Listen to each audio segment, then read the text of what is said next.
تور کوز څنګه سپین کړو. سلام ګران لیدونکو، هیله ده چې روغ جوړ او د صحت جامې وکتل وي. زه یو ځل بیا ستاسو په خدمت کې د یو نوي ویډیو سره حاضر یم. هیله ده چې د پام وړ مو وګرځېږي.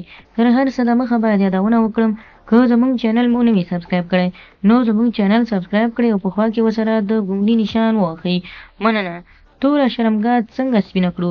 لکه څنګه چې اکثره ښځې د عمر په تېرېدو سره د مېرمنې په شرمګاه کې توروالی یا هم ازادوالی راځي.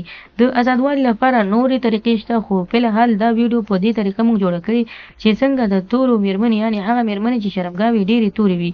که تاسو څه هم لیدلی وي چې اکثره تاسو په دې چې کله یو سړی د مېرمنې سره له یو ځای کېږي، چې کله یې نظر په شرمګاه ولګېږي نو هغه ډېره بدرنګه وي، بیا یې د سیکس څخه دومره خوند نشي اخیستلی.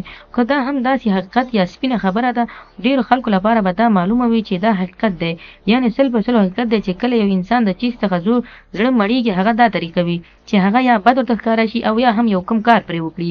خو دا فلحال دا ویډیو په دې ده چې څنګه د تورې شرمګاه څخه سپینه شرمګاه جوړه کړو. کولی شئ د ویډیو تر پایه راسره اوسئ.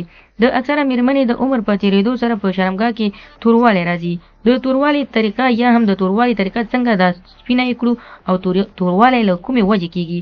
ډېرې مېرمنې چې اکثره وخت کې د بازاري دوايانې استعمالوي، هغه مېرمنې چې په بازار کې ډېرې دواګانې استعمالیږي یا خرڅېږي، دوی ورڅخه استفاده کوي. له دې سره تاسو کولی شئ چې بازاري دوا هم واخلئ، یعنې مویبر چې ورته ویل کېږي، یا ریموور یا هایر ریموور ورته ویل کېږي. هغه تاسو د بازار څخه واخلئ، تاسو یې کور ته راوړئ. له دې سره تاسو کولی شئ لږ کریم دندان د غاښو کریم او 2 دانې لیمو ګډ کړئ. دا چې کله تاسو د مېرمنې شرمګاه ته ورکوله نو لومړی تاسو دغه لیمو او کریم دندان د دې دوای سره ګډ کړئ، دا به مکس کړئ. له هغه وروسته تاسو کولی شئ د مېرمنې شرمګاه ته یې ورکړئ، تر 20 منټه پورې پرېږدئ.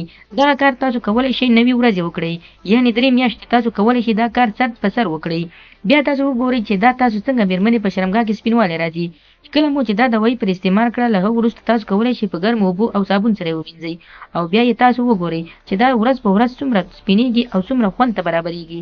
هر شی چې په خوند برابر وي، هغه چې رنګ جوړ نه وي، نو خوند به یې څنګه جوړ شي. نو خدای دې وکړي ملګرو چې زموږ د ویډیو څخه غلط مطلب وانخلئ. زموږ ویډیو لایک کړئ، شیر کړئ او زموږ چینل هم سبسکرایب کړئ. مننه.